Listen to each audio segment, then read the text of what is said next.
Now it's totally depend upon you. तुम मुस्कुराना चाहते हो या रोना चाहते हो? दुनिया में ऐसा कोई होगा महाराज जी कि रोना चाहता है, पर काम तो वही कर रहे हो। रोना चाहते नहीं, पर काम वही कर रहे हो। अगर रोना नहीं चाहते तो मुस्कुराहट का काम क्यों नहीं करते? नहीं, काम तो हम वही करेंगे जो बरसों से करते आ रहे हैं,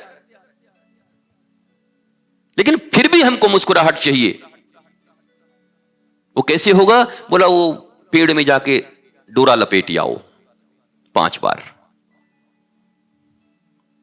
नारियल तोड़ी आओ, रोली चढ़ाई आओ, सावन में भोलेनाथ के ऊपर बेलपत्र चढ़ाई आओ, और तुम्हें मुस्कुराहट मिल जाएगी। But how is it possible? ये कैसे संभव है? भगवान शिव के ऊपर चढ़े बेलपत्र शीतलता का संकेत देते हैं। बेल बड़ा शीतल है, अर्थात भगवान ये संकेत दे रहे हैं कि खोपड़ी को शीतल रखो, खोपड़ी को ठंडा रखो। हमारा आपका खोपड़ी कैसा है? ऑलवेज 100 डिग्री पे बॉयल हो रहा है। कोई बोले तो बता दूं अभी तुरंत। खोपड़ी इतना गर्म, और चाहिए आनंद। बेलपत्र, अच्छा 3 उसमें पत्तियां होती। मैं भी बोलते बोलते भाव आया कि वो भी सत्वगुण, तमोगुण, रजोगुण। बोला तीनों ही आपके ऊपर चढ़ा दिया। कायेन वाचा मनसेन्द्रियैवा बुद्ध्यात्मना वानु श्रुत स्वभावा। हे त्रिगुणातीत भगवान भोलेनाथ, ये तीनों गुण आपके ऊपर मैं चढ़ा रहा हूं, नहीं तो सतगुण का अहंकार हो जाएगा कितनों को। मैं 5-4 बजे सुबह उठता हूं, अभिषेक करता हूं, बिना पूजा किए नहीं खाता। अरे मिस्टर रावण, रावण भी यही सब करता था, तुमसे ज्यादा करता था, पर खोपड़ी फंसी हुई थी तमस में, तमोगुण में। बेलपत्र तो चढ़ाता था, पर तीनों गुण चढ़ाता नहीं था। उस बेलपत्र का अर्थ है प्रतीक के रूप में, हे भगवान मेरे भीतर के तमोगुण, रजोगुण, सतोगुण सब आपके ऊपर, वारी जावा बलिहार सब आपको दिया।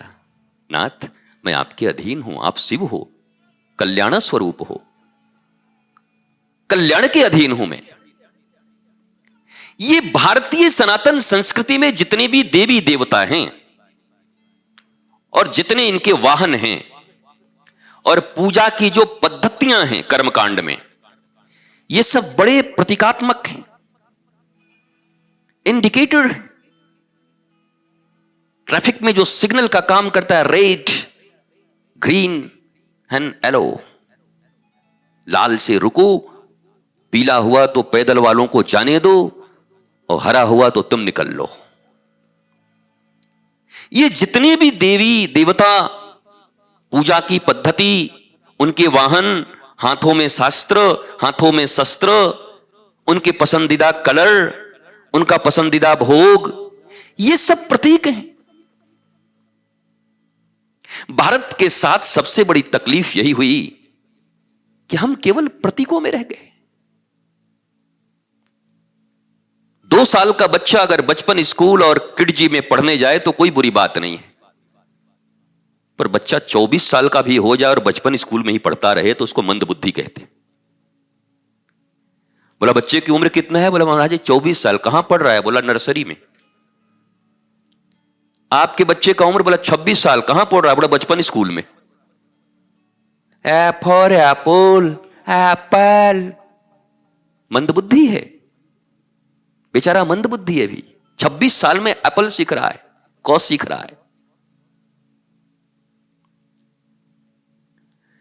भारतीय सनातन संस्कृति में 1,00,000 श्लोकों में मैंने कई बार आपको कहा कि 80,000 कर्मकांड के श्लोक, 16,000 उपासना के श्लोक और 4,000 ज्ञान के श्लोक हैं। ज्ञान कांड। हम कर्म कांड से शुरू करते हैं, उपासना कांड तक भी पहुंच जाते हैं, पर ज्ञान कांड तक बहुत कम लोग पहुंच पाते हैं। वो बड़े बड़े सन्यासी जो हैं वही हैं। तुम्हें भी वहीं पहुंचना है। इस जीवन में तुम्हें भी उच्च शिक्षा प्राप्त करनी है। यहां की पीएचडी, यहां की पीजी, यहां के मेडिकल साइंस की पढ़ाई, ये सब उचित है, करो। पर इसके साथ साथ भी पैरेलल एक इंटरनल शिक्षा चल रही है, एजुकेशन चल रही है, और ये है कर्मकांड, उपासना कांड और ज्ञान कांड। इसमें हम 0 सन्नाटे हैं। कर्मकांड भी नहीं आता। अगर कर्मकांडी श्रेष्ठ विप्र न रहें पृथ्वी पर, तो हमको कर्मकांड भी कहां आता है? वो तो वही करा देते हैं पंडित जी, तो हमसे हो जाता है। हम कहां जानते? उपासना हम जानते नहीं, ज्ञान से हमारा वास्ता नहीं।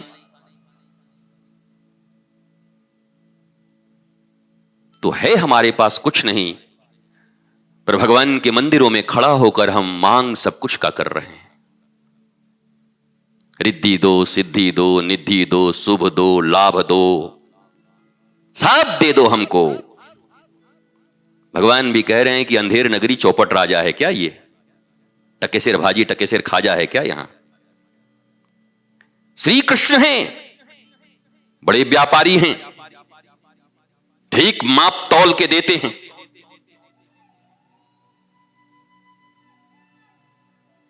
शुभ कर्मों का फल, अशुभ कर्मों का फल माप तौल कर देते हैं। ये जो सारी दुनिया धर्म को, सनातन धर्म को गालियां देते हैं, अरे ये लोगों का काम यही है, पूजा पाठ, ये कहते धर्म में क्या रखा है धर्म में? अरे धर्म न्याय है, धर्म जीवन की पद्धति है, धर्म मुस्कुराने का दरवाजा है, धर्म नृत्य करने का दरवाजा है, सुखी होने और आनंदित होने का द्वार है धर्म। इसके बिना हो नहीं सकते। तो ये कैसे होगा?